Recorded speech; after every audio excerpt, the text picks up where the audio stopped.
Channel physics lover students, हम आपको CBSE board 2025 के फिजिक्स पेपर का सॉल्यूशन करा रहे थे। हमारा पेपर कोड है 55/7/7 मतलब कि सेट नंबर 1 का हम आपको सॉल्यूशन करा रहे हैं स्टूडेंट्स। अब हम आपको क्वेश्चन नंबर 17 सेक्शन बी के क्वेश्चन कराएंगे। देखिए 17 में हमारा दिया गया है, गिवन है a cell of EMF E and internal resistance small r is connected across a resistor of variable resistance R. So graphically the variation of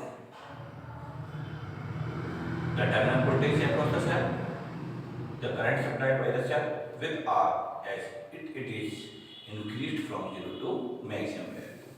तो हमसे यहाँ पे कह रहा है कि वोल्टेज और रेजिस्टेंस के लिए ग्राफ कीजिए, वोल्टेज और करंट और रेजिस्टेंस के लिए ग्राफ कीजिए, जबकि रेजिस्टेंस क्या हो रहा है, इंक्रीज हो रहा है। तो as R increases from 0 to a maximum value, मतलब अगर आर क्या होता है, आपका रेजिस्टेंस की वैल्यू 0 से मैक्सिमम हो जाती है, देन टर्मिनल वोल्टेज भी इंक्रीजेस, मतलब टर्मिनल वोल्टेज भी हमारा इंक्रीज हो जाएगा फ्रॉम मिनिमम वैल्यू टू ई, कहाँ तक, जो अपने मिनिमम से जो मैक्सिमम वैल्यू होती है वो क्या होता है, ईएमएफ होता है, मतलब ईएमएफ ही वोल्टेज की मैक्सिमम वैल्यू होती है। पॉइंट है व्हेन आर इक्वल टू 0 तब v इक्वल टू कितना होगा, 0 होगा। अगर रेजिस्टेंस हमारा 0 है तो वोल्टेज भी 0 होगा। अगर r इक्वल टू कितना है, इन्फिनिटी है, तो वोल्टेज इक्वल हो जाएगा किसके, e के। और देखिए इसके लिए हमें ये वाला ग्राफ कर्व मिलेगा, ये रेजिस्टेंस एक्सिस है, ये वोल्टेज एक्सिस है, इसके लिए हमें ये वाला ग्राफ मिलेगा कर्व शेप का, नीचे को मतलब रेजिस्टेंस एक्सिस की और क्या होगा, मुड़ता हुआ ग्राफ मिलेगा। और इसका रिलेशन फॉर्मूला होता है r equal to small r equal to capital R e upon b minus 1 B part, मतलब कि second condition the current supplied by the cell. अब करंट की कंडीशन देखिए, the current I versus resistance R, ठीक, as R increases 0 to 1, मतलब कि जब resistance बढ़ता है, ठीक है, अपनी मैक्सिमम वैल्यू तक, तब the current I decreases from maximum value to minimum value, तब करंट घटता है। अगर करंट की वैल्यू क्या हो जाती है, कम होती जाती है, जैसे रेजिस्टेंस बढ़ेगा करंट की वैल्यू कम होती जाएगी। व्हेन R इक्वल टू 0, अगर रेजिस्टेंस 0 है तो I मैक्सिमम होगा, और I मैक्सिमम को कितना होगा, E अपॉन R के इक्वल होगा। व्हेन अगर R इन्फिनिटी हो जाए, मैक्सिमम हो जाए, तो करंट कैसा हो जाएगा, 0 हो जाएगा। और इसका फॉर्मूला है I equal to capital E upon capital R plus small r। और इसके लिए देखिए ये ग्राफ हमें वेरिएशन वाला ग्राफ मिलता है,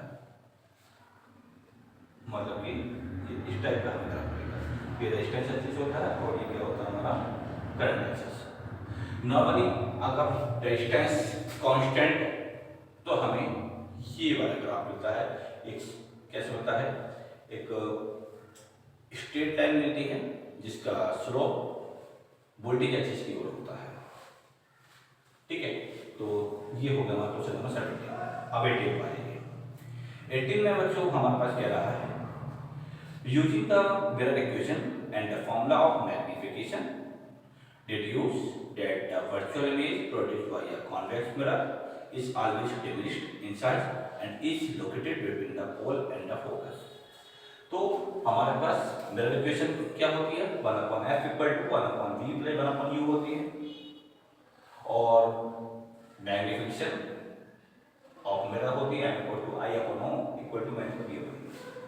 इन दोनों से हमारे पास एक कॉमन फॉर्मूला आता है कॉन्वेक्स मिरर के लिए, m equal to f upon u minus f, magnification होता है f upon u minus f के इक्वल होता है।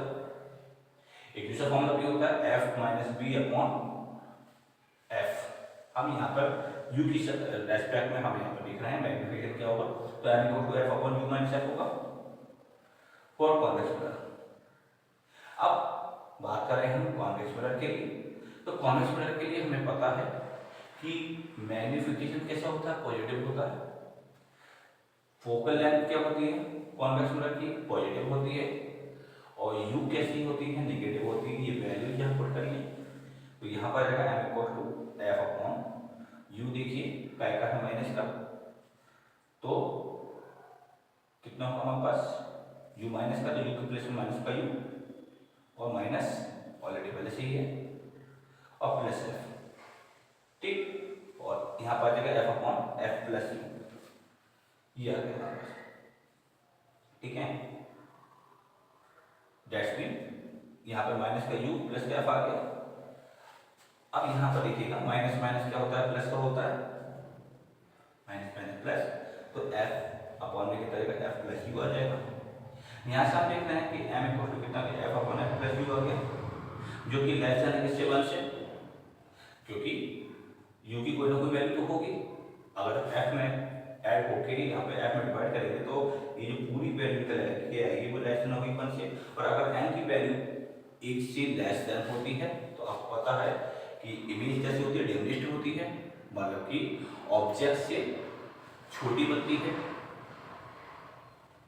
और दूसरी बात एन कैसा आया है, पॉजिटिव नंबर आया है, तो अगर एन पॉजिटिव होता है तो ध्यान रखिएगा इमेज कैसे होती है, वर्चुअल होती है, और वर्चुअल इमेज कैसी होती है, सीधी इन्वर्टेड होती है, ठीक है, मतलब ये बिल्कुल सीधी होती है, ठीक है। तो then the virtual image is diminished in size and located between the pole and the focus। तो यहाँ पर क्या होगी, अगर diminished है तो कहाँ पर होगी, जो हमारे पास इमेज बनेगी वो पोल और फोकस के मिड में ही बनेगी।